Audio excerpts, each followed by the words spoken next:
Welcome to Sidebar, a podcast from Courthouse News. I'm Hillel Aaron. Today, jokes. The good, the bad, the illegal, and the ones left unprotected by the Constitution. Maybe. From our Rocky Mountain Bureau high up in Denver, here's Amanda Pamporo with the story. Hey, Amanda. Hey, Hillel. So, you want to hear a joke? Okay. Why don't lawsuits last very long? I don't know. Why? Because most lawyers have briefcases. Briefcases. Get it? Yeah, I got it. Okay. Let me try another one. Why did the judge throw out a lawsuit against Starbucks? He said the plaintiff had no grounds. No grounds. It's a double meaning. Man, that's really bad. You want to hear another one? No, please, no. But they're pretty funny, right? Aren't jokes great? But there's a dark side to jokes, isn't there? A dark legal side. My Walking Dead collection has its own bookshelf. So when the pandemic broke out in March 2020, I remember sitting in this weird space between laughter and fear, asking, is this what it would be like? The whole premise behind the joke was that people will believe anything they see on Facebook. This is Waylon Bailey. He's from a small town in Louisiana known for growing trees. It's called Forest Hill. Everything we talked about growing up, if it was a serious situation or it wasn't, we just kind of got through it with laughter. So my mom, she's really quick. She's really sharp, and it kind of kept me on my toes all growing up. Still does. I mean, I'm 30 years old, and she still keeps me on my toes for sure. When the pandemic hit in March 2020, Waylon, like a lot of Americans, was already spending a lot of time on Facebook. I was semi-addicted to that thing. I was just, your typical Facebook comedian, regular guy that just would post funny stuff that I thought was funny, and just to get a kick out of things. I wouldn't have posted anything like political or about race. I like to post what everyone's thinking, but no one says. One post in particular got him in trouble. Big trouble.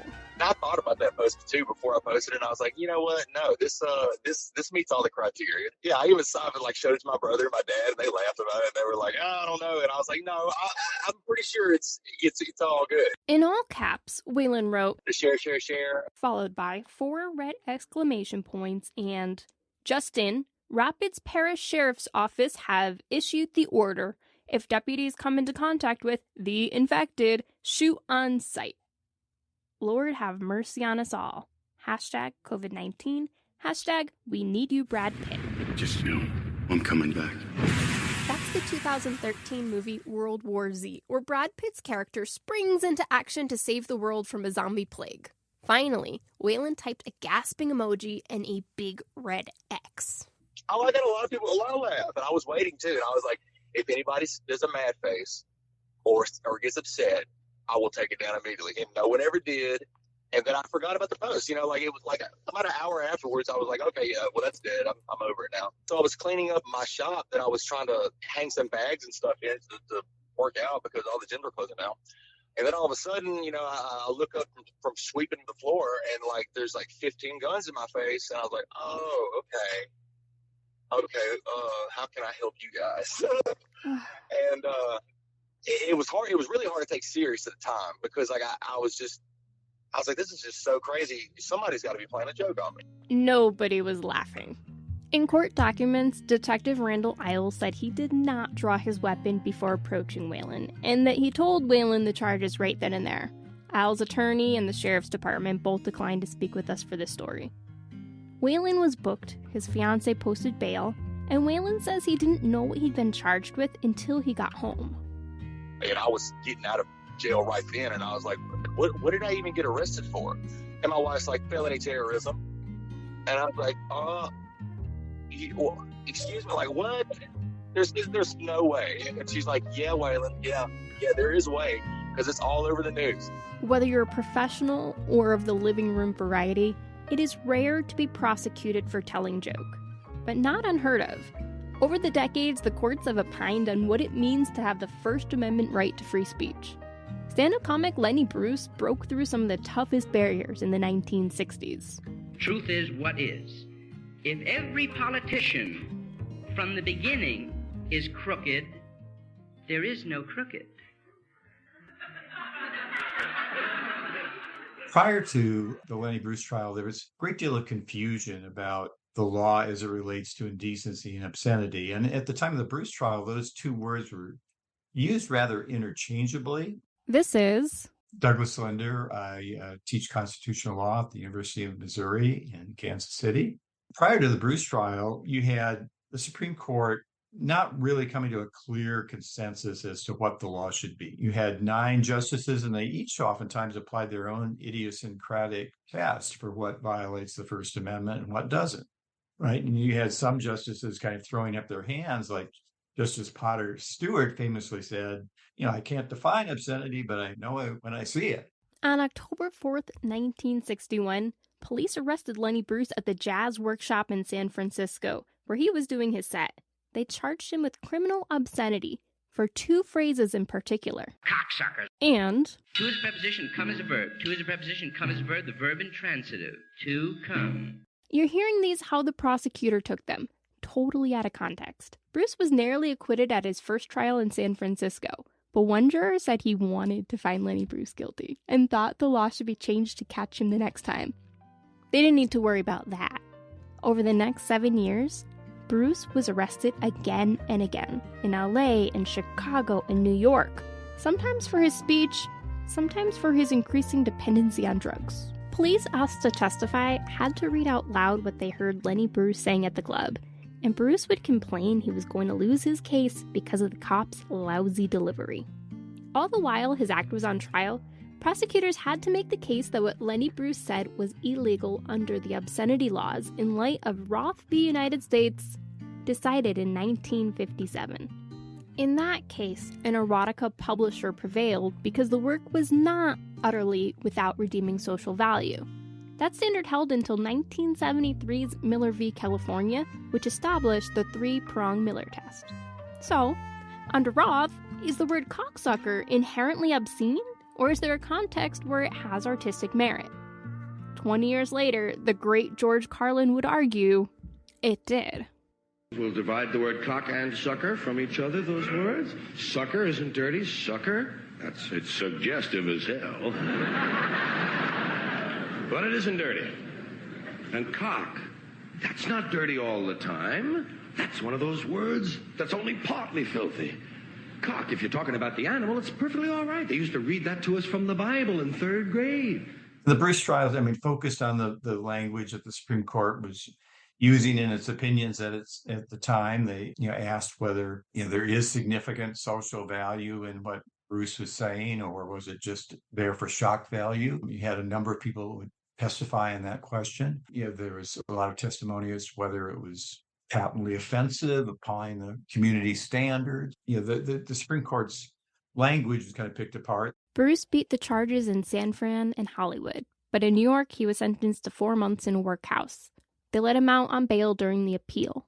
He died from a morphine overdose on August 3, 1966, just before the Court of Appeals overturned his conviction. He was just 40 years old. On paper, Lenny Bruce was cleared, but some say the prosecution killed him. One assistant district attorney confessed, "We drove him into poverty and bankruptcy and then murdered him. We all knew what we were doing. We used the law to kill him." The 60s were a turning point for a lot of things, right? There was a cultural revolution in the 60s, and judiciary, absorbed those changes like everybody else in some way, and began to see things in a new light. There was kind of openness to ideas and recognition of the importance of allowing speech on controversial topics and even speech that might offend people. In fact, you really don't need a First Amendment to protect speech that doesn't offend anyone, right? That's why the First Amendment's there, to protect speech that is controversial and does offend people. Over the decades, the courts have hammered out very clear protections for free speech, comedy included.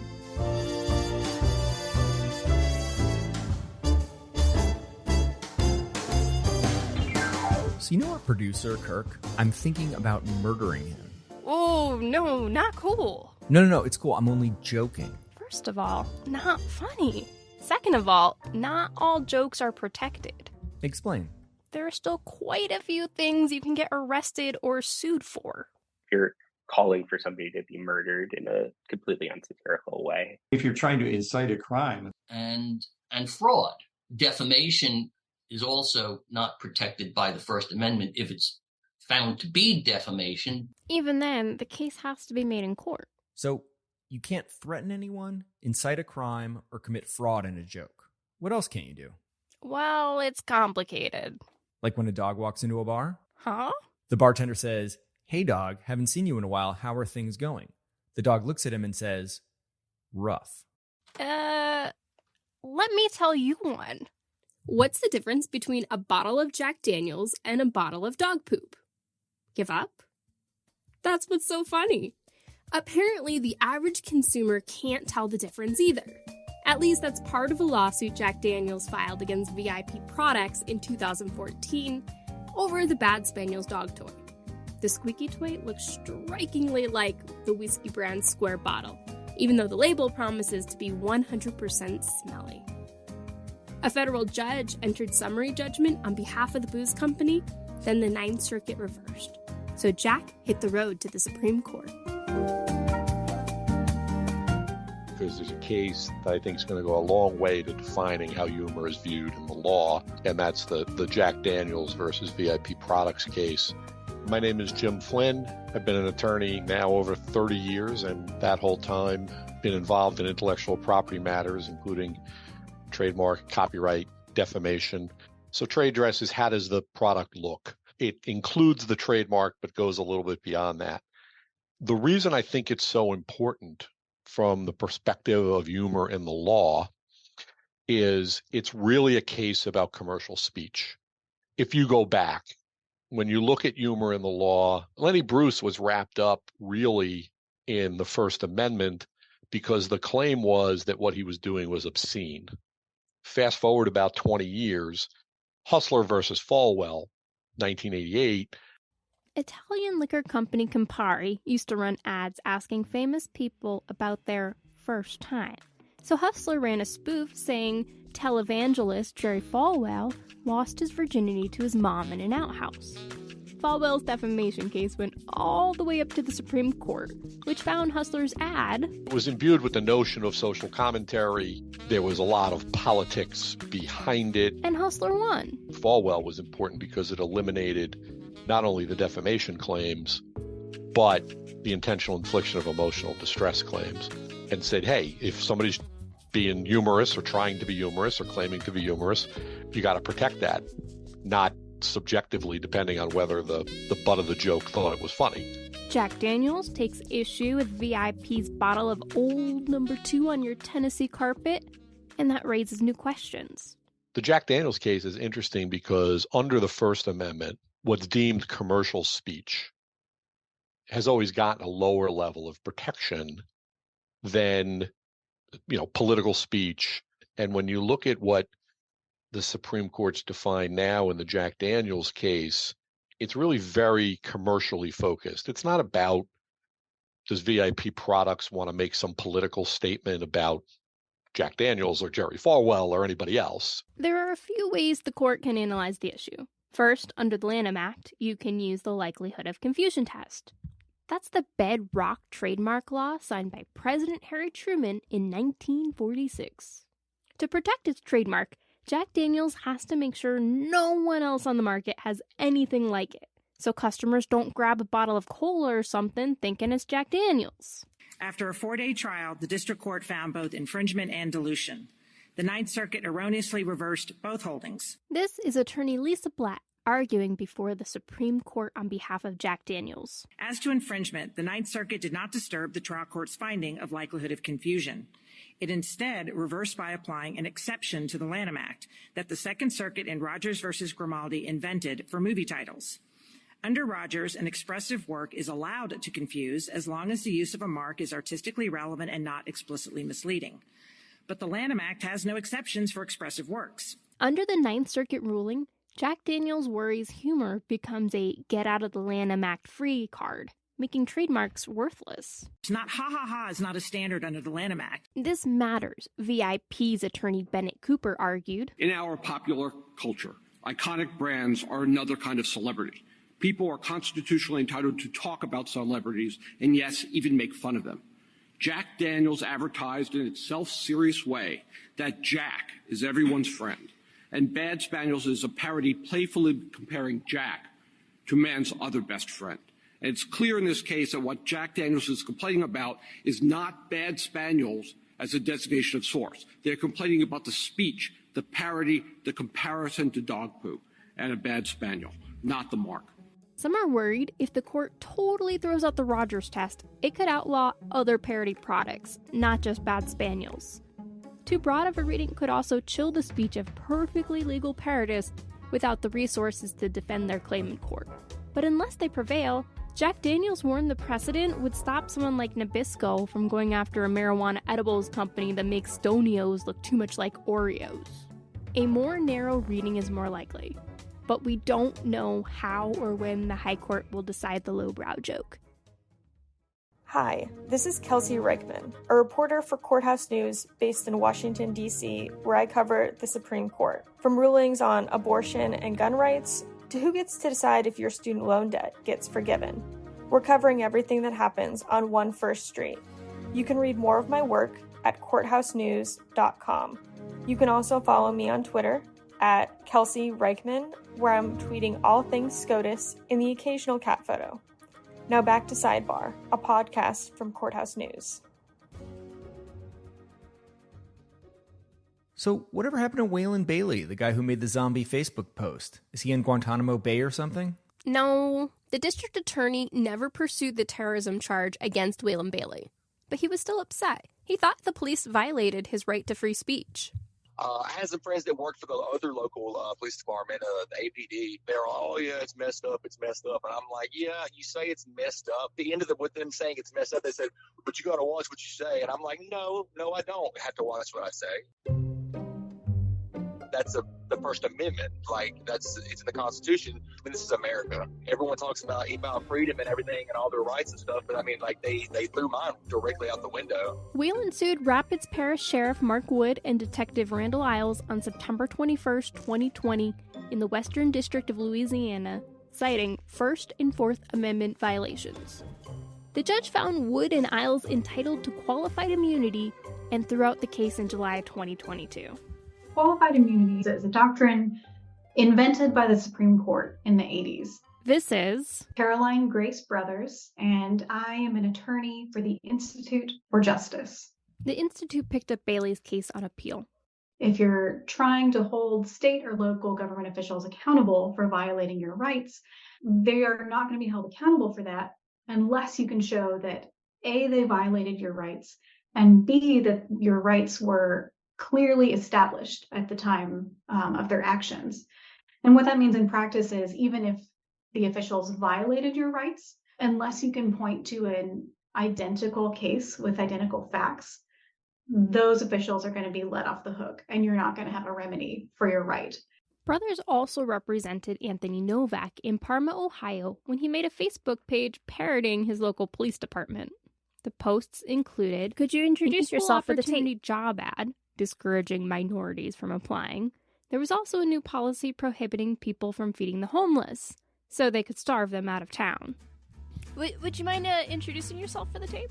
Sure, I'm Anthony Novak, and I was arrested for making a parody of my local police department. The Parma Police Department arrested Anthony Novak on the charge of disrupting public services. That's a 4th-degree felony. After he was acquitted by a jury, Anthony sued, and his First Amendment claims were shielded by qualified immunity. Court just basically said, we don't actually care about you or what you went through. We're just going to protect the cops because they're cops.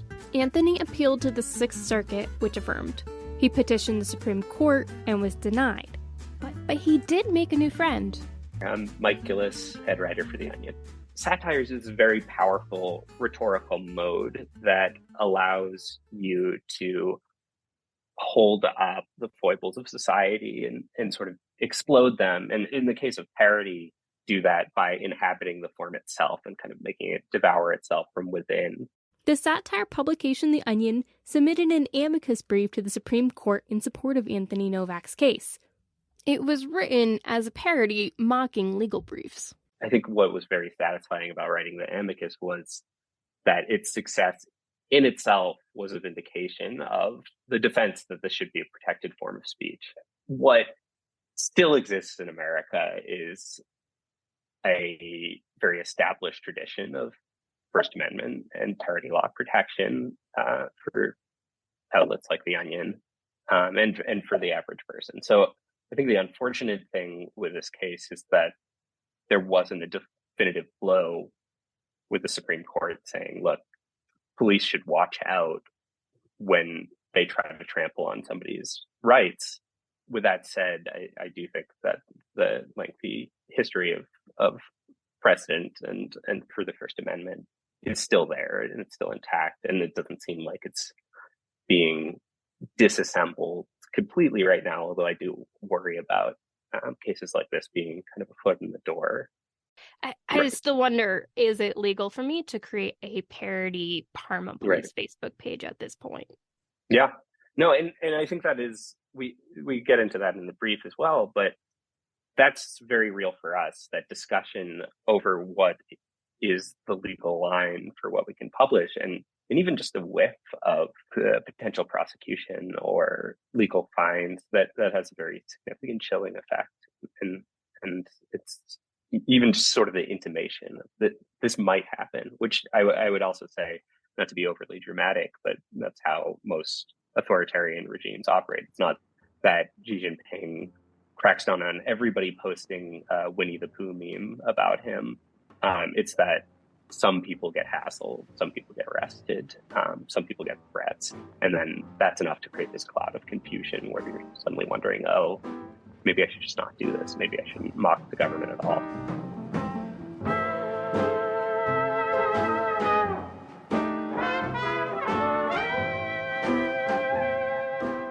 I found it interesting on your website's FAQ. It mentions, do you want to sue us? Well, you can't. So how often does that arise?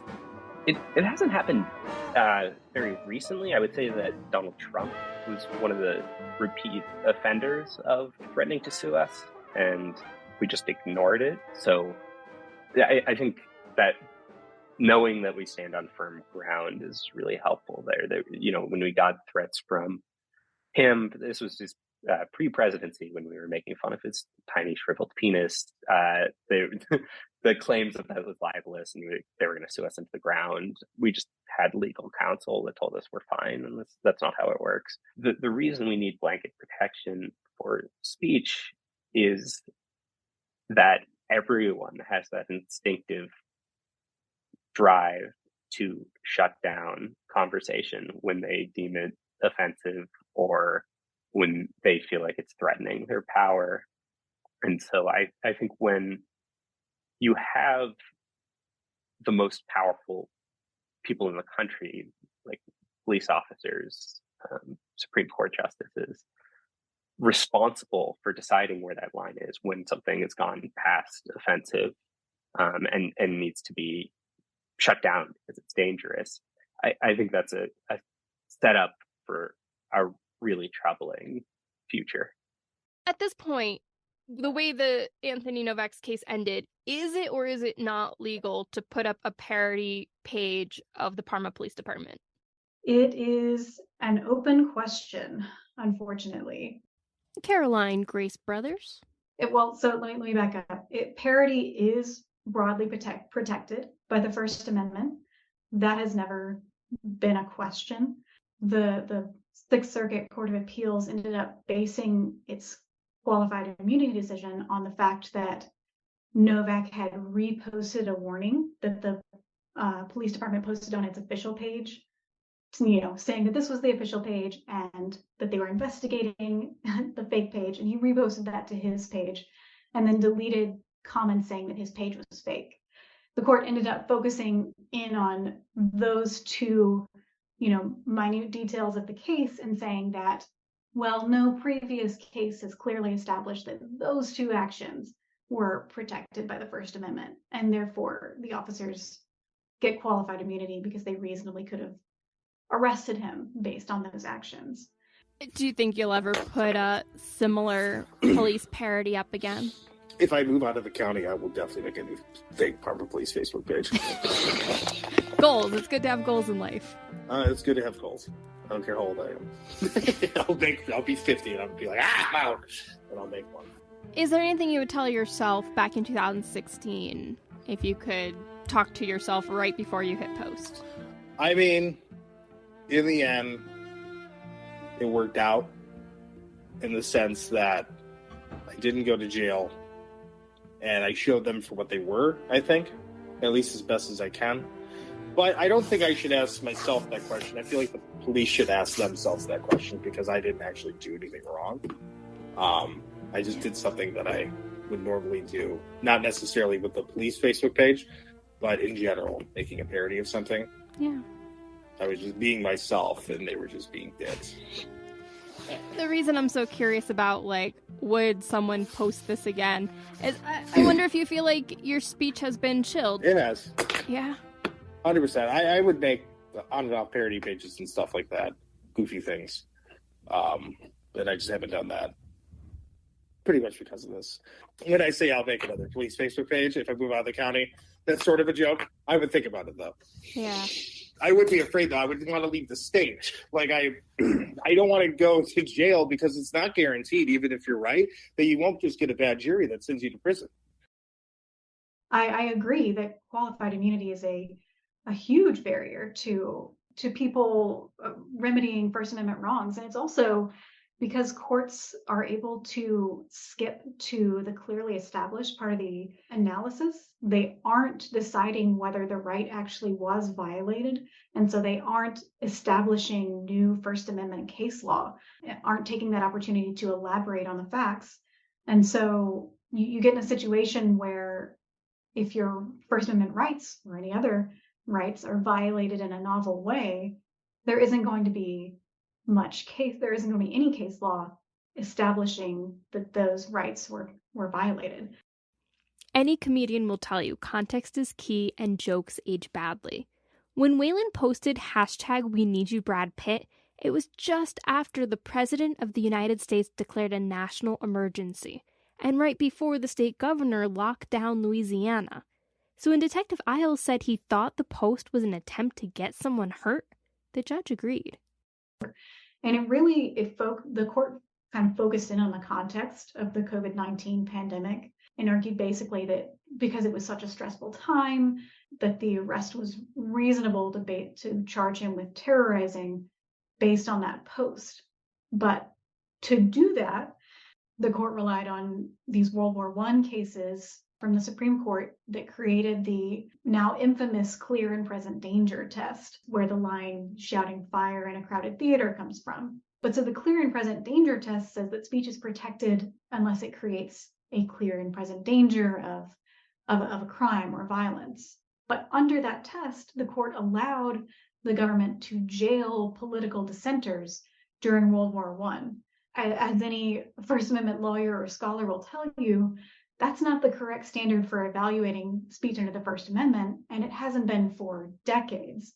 Instead, speech is broadly protected by the First Amendment unless it falls into certain narrow categories, such as true threats or incitement.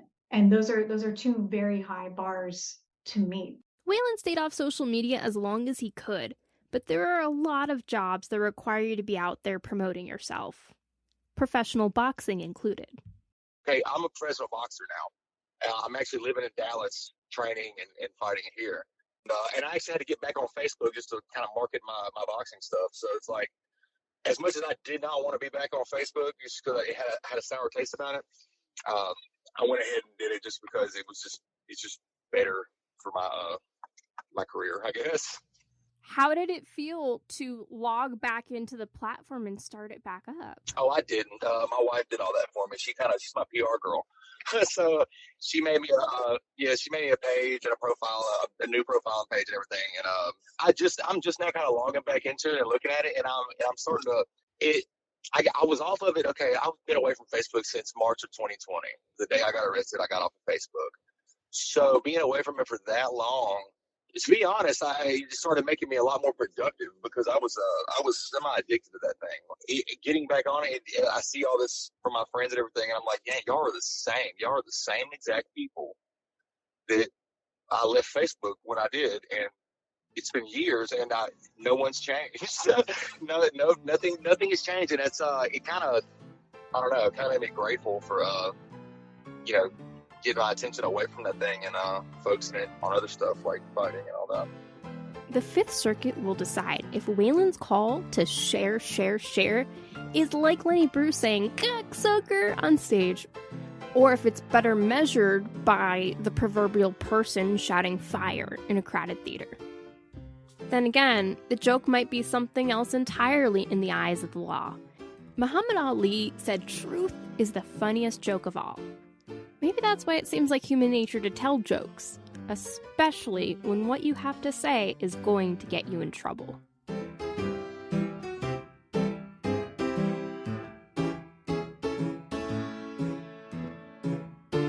All right, Amanda, one last joke. You ready? No. How do you know Abraham Lincoln was Jewish? I don't think I want to know. All right, how about a cop joke? After that episode? No. Okay. What about cancer? I know one that'll kill you. And that's our show. Before we go, I want to give a quick thanks to Mark Ostro, Paula Grayson, and Nick Marks for talking to me. Also, thank you to our hilarious host Hillel and life-saving producer Kirk McDaniel. This show would be a jumble of sound without you. Thanks, Amanda. And remember to visit www.courthousenews.com for all the legal news that's fit to file. Next on Sidebar, we have some more breaking news for you, this time in Beverly Hills, where the FBI executed a search on a business on Palm Drive and Olympic Boulevard this morning. Last year's raid of U.S. private vaults, a safety deposit box business in Beverly Hills, made big news. And the company pled guilty to multiple counts of money laundering. But what happened to the people who kept their money there?